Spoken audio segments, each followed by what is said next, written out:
That a storm in Texas may have passed through already, but that doesn't mean the emergency situation is even close to being over. And while Americans around the South are learning what it will take to rebuild their homes and neighborhoods, others are focusing on a selfless cause, the needs of animals. It was the largest hurricane to hit the Gulf Coast in over a decade, leaving thousands of people without a home. Among those were pets and animals, often forgotten during times of crisis. Local shelters and rescue teams across the nation stepped up to help. Among those, the Spokane Humane Society.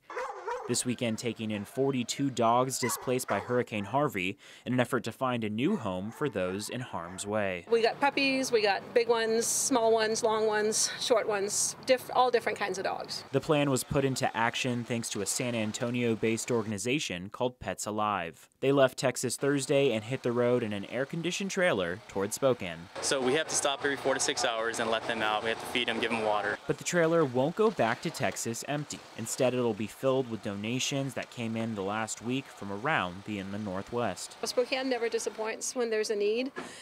We tend to get bogged down thinking of all the bad things and all the terrible stuff that's going on, but we sent out a newsletter, and within a couple of days we had $1,300 donated and dog food and dog beds. One of those donors was Christy King and her son William. Their family adopted a puppy last month and say they know the joy the animals bring. He just recently had a birthday, and he decided instead of gifts he wanted donations to Humane Society. We've got a lot of crates and sanitizer and pads and a bunch of stuff that's going to definitely help in the transporting and also the care of these dogs. The dogs will need to go through health and behavior evaluations before they're ready for adoption.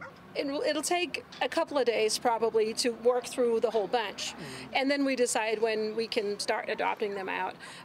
Some of them will be ready probably by Wednesday. It turns out that goal of Wednesday came a little early, with the first dog being adopted just this afternoon. The Spokane Humane Society did caution us, saying it's not as easy as just walking in and adopting a dog. There's a process of paperwork and matching the dog's needs to what owners can provide to them. They say if the remaining dogs are not adopted before the start of the Spokane Interstate Fair, they'll be bringing the dogs with them, as it's always a popular spot for animal adoptions. In the studio, Evan Noorani, KREM 2 News.